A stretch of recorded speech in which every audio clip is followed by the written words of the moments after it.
Dear students, we are starting with the first lesson. The name of the lesson is The Last Lesson, whose author is Alphonse Daudy. From 1840 to 1897 was a French novelist, short story writer. The Last Lesson is a set in the days of Franco-Prussian War, 1870 to 1871, in which France was defeated by Prussians.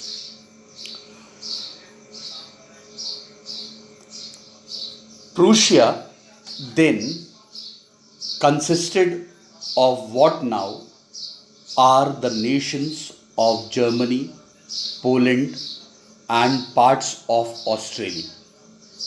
In this story, the French districts of Alsace and Lorraine have passed into Prussian hands.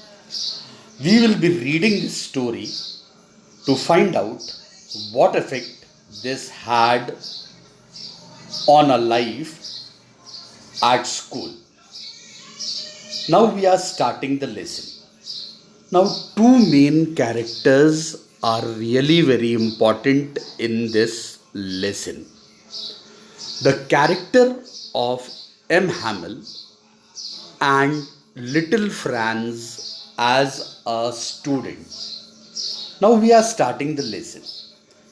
I started for school very late that morning. This is the character of little Franz, what we are talking about, and was in great dread of scolding, especially because M. Hamel had said that he would question us on participles. Now, why was little Franz was afraid? Little Franz was afraid because he has not learnt his lesson on participles. And I did not know the first word about them. Little Franz was not knowing the first word about participles.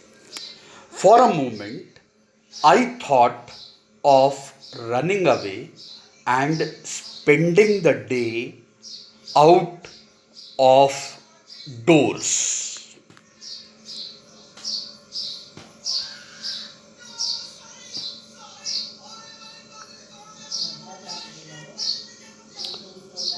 Spending the day out of doors, it was so warm, so bright, the birds were chirping at the edge of the woods and in the open field back of the sawmill.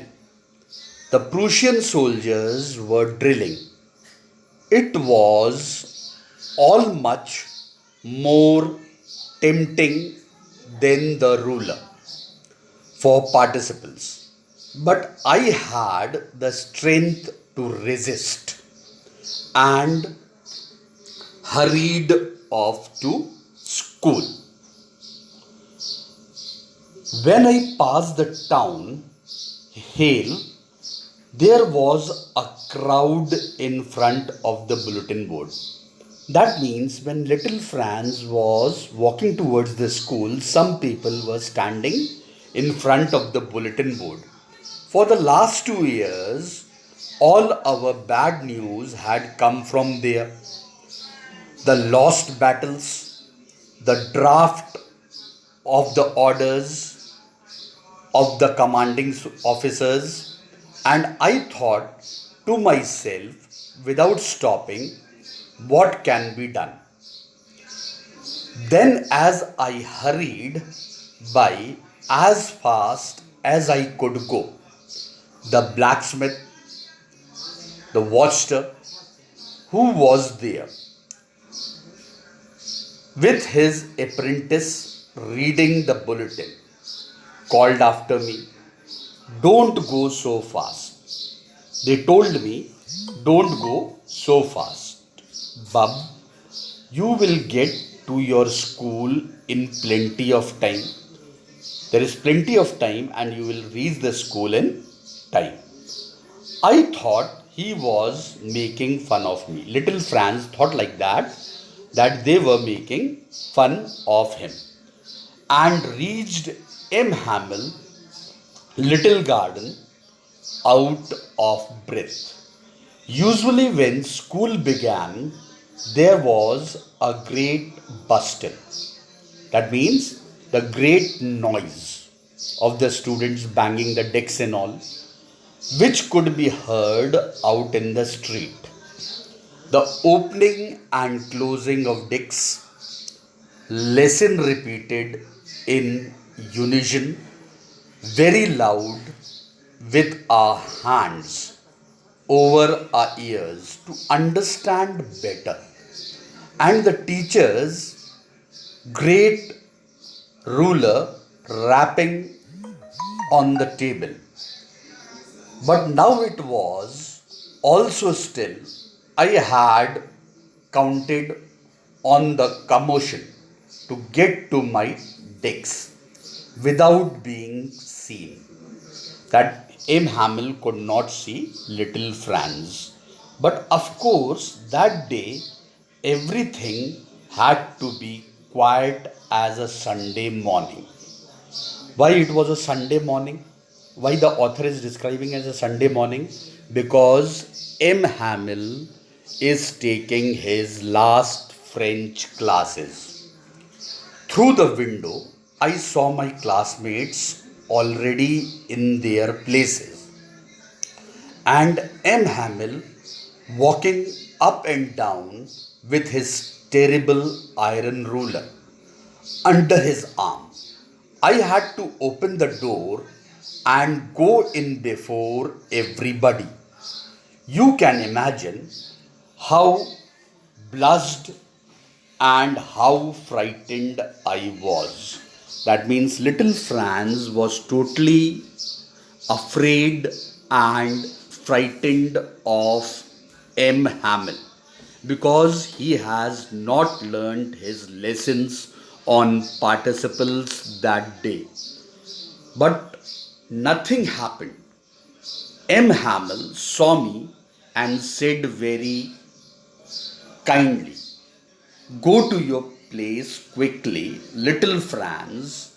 We were beginning without you. That means he was very soft on that day because he was taking his last lessons.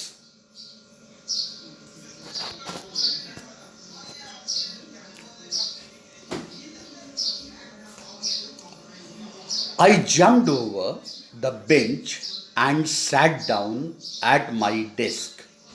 Not till then.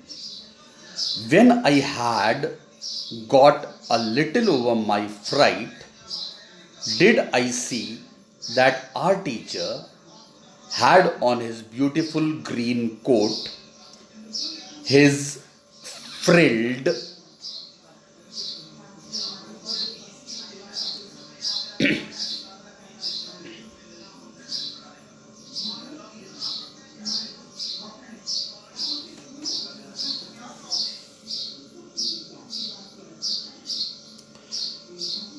shirt and the little black silk cap, all embroidered, that he never wore except on inspection and prize days.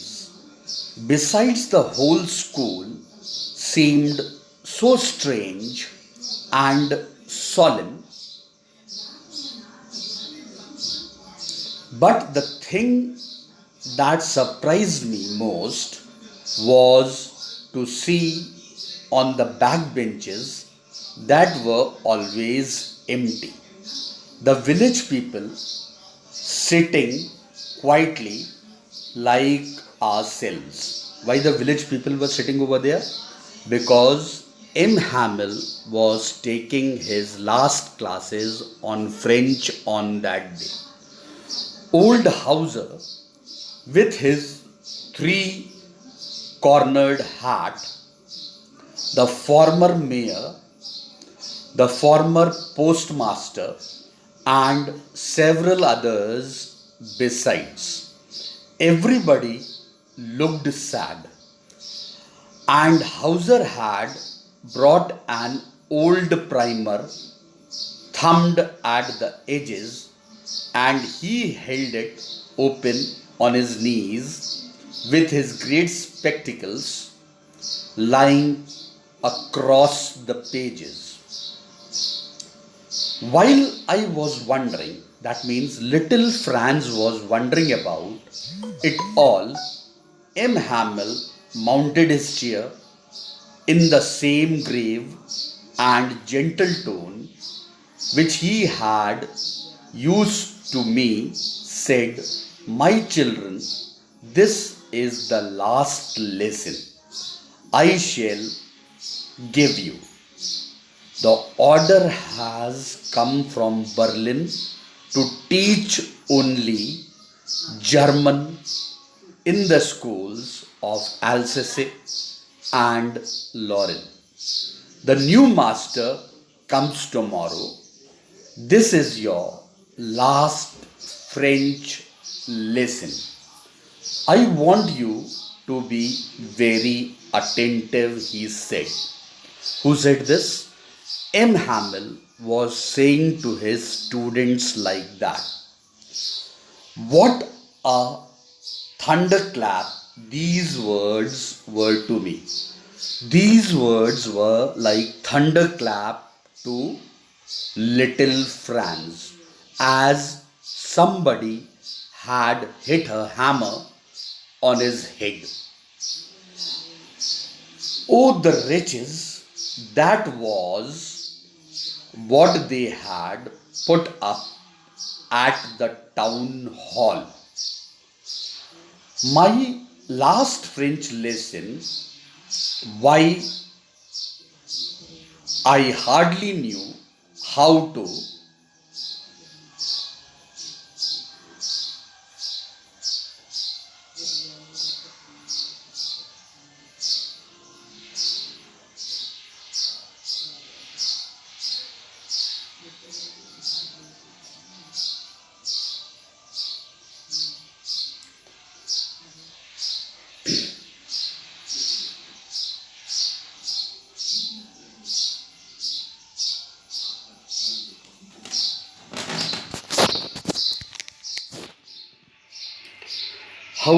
write. I should never learn any more. I must stop there. Then, oh, how sorry I was for not learning my lessons.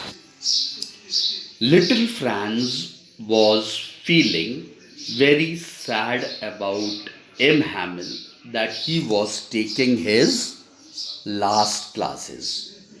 For seeing birds, eggs, or going sliding on the Saar, my books that had seemed such a nuisance a while ago, so heavy to carry, my grammar and my history of the saints, were old friends now that I could give up, and M. Hamel too. The idea that he was going away, that I should never see him again, made me forget all about his ruler and how cranky he was. Cranky means how crazy he was. Poor man, it was in honor of this last lesson that he had put on his fine Sunday clothes. And now I understood that Mr. M. Hamel was taking his last French classes on that particular day, and he was very kind and lenient towards his students. Why? Because he was feeling very sad that he is taking his last French classes. Why the old men of the village were sitting there in the back of the room? It was because they were sorry too that they had not gone to school more. It was their way of thanking our master for his 40 years of faithful service. He served in that school of Alsace and Lorraine till 40 years, and of showing their respect for the country that was theirs no more. While I was thinking of all this, I heard my name called. That means little Fran's name was called. It was my turn to recite. What would I not have given to be able to say that dreadful rule for the participles? Although very loud and clear and without one mistake, but I got mixed up on the first words and stood there, holding on to my ticks, my heart beating, and not daring to look up because little Franz, did not learn the lesson on participles that day. I heard M. Hamill say to me, I won't scold you. Why he was not scolding on that day to little Franz? Because he was taking his last lesson and he was really very emotional and touchy on that day. Little Franz, you must feel bad enough. See how it is. Every day we have said to ourselves, Bah, I have plenty of time. I will learn it tomorrow. And now you see where we have come out. That's the great trouble with Alsace. She puts off learning till tomorrow. Now, those fellows out there will have the right to say to you, how is it? You pretend to be Frenchmen and yet you can neither speak nor write your own language. But you are not the worst. Poor little Franz, we have all the great deal to reproach ourselves with because M. Hamill wanted that little Franz should know about his own national language, that is French. Your parents were not anxious enough to have you learn. They preferred to put you to work on a farm or at the mills so as to have a little more money, and I have been to blame also. Have I not often sent you to water my flowers instead of learning your lessons? And when I wanted to go fishing, did I not just give you a holiday? M. Hamill was saying these words to little Franz because he was also feeling as a culprit. That means he sent little Franz often to work. Then from one thing to another, M. Hamill went on to talk of the French language, saying that it was the most beautiful languages in the world, and it is most precise and logical language in the world, the clearest, the most logical, that we must guard it amongst us and never forget it. Because when a people are enslaved, as long as they hold fast to their language, it is as if they had the key to their prison. Then he opened a grammar and read us a lesson. I was amazed to see how well I understood it. All he said seems so easy. I think too that I had never listened so carefully before, and that he had never explained everything with so much patience. It seemed almost as if the poor man wanted to give us all he knew before going away, and to put it all into our heads at one stroke. After the grammar, we had a lesson in writing. That day, M. Hamill had new copies for us, written in a beautiful round hand.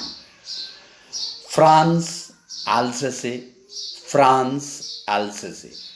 They looked like little flags floating everywhere in the schoolroom, hung from the rod at the top of our decks.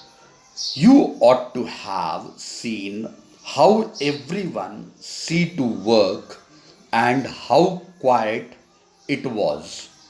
The only sound was the scratching of the pens over the paper.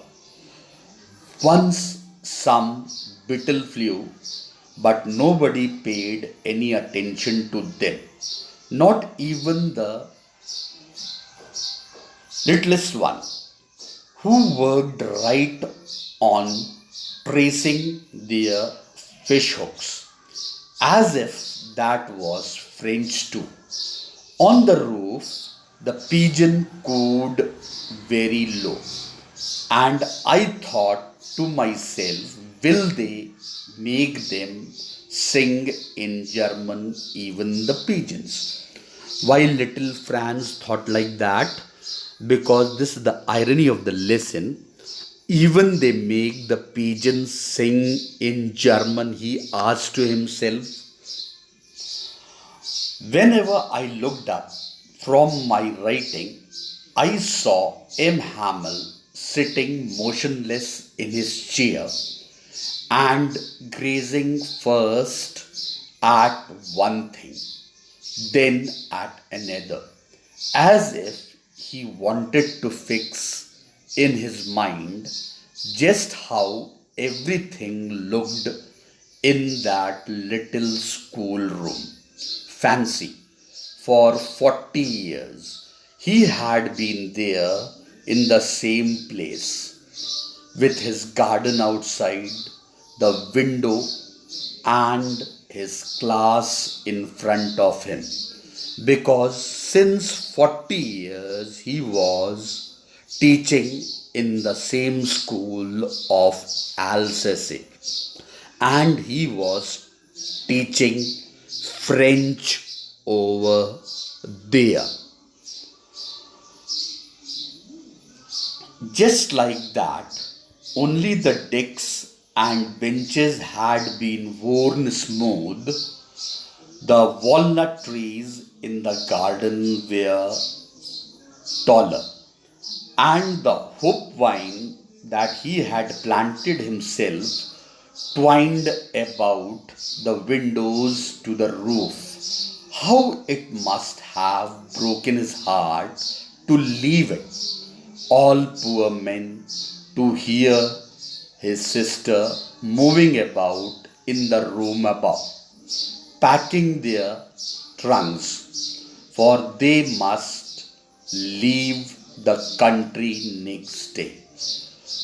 Being emotional, he has to feel sad and he has to leave the country also. But he had the courage to hear every lesson to the very last. After the writing, we had a lesson in history, and then Babels chanted their ba, be, be, boo down there at the back of the room. Old Hauser had put on his spectacles and holding his primer in his both hands, spelled the letter with them. You could see that he too was crying in his voice, trembled with emotion, and it was so funny to hear him that we all wanted to laugh and cry. Ah, how well I remember it, that the last lesson of M. Hamill, that M. Hamill was taking his last lesson in French. All at once, the church clock struck 12. Then the Angelus, at the same moment, the trumpets of the Prussian returning from the drill, they were returning from the marching, sounded under our windows. M. Hamill stood up, very pale, in his chair. I never saw him look so tall. After that, M. Hamill stood up on his chair emotionally, and he was really very sad. My friends, said he, but something choked him. He could not go on. He could not speak any further, that means. Then he turned to the blackboard, took a piece of chalk, hearing on with all his might, he wrote as large as he could. What he wrote on the board, his last words were, Vive la France. What do you mean by Vive la France? Vive la France means long live France. Then he stopped and leaned his head against the wall, and without a word, he made a gesture to us with his hand. School is dismissed, you may go. That means he put both his hands up and he said that the school is dismissed, students may go. हाँ बेटा सुन, अब यही अपन को post कर, एक बार वो save कर लेना, बैठ जा। अरे रिकॉर्डिंग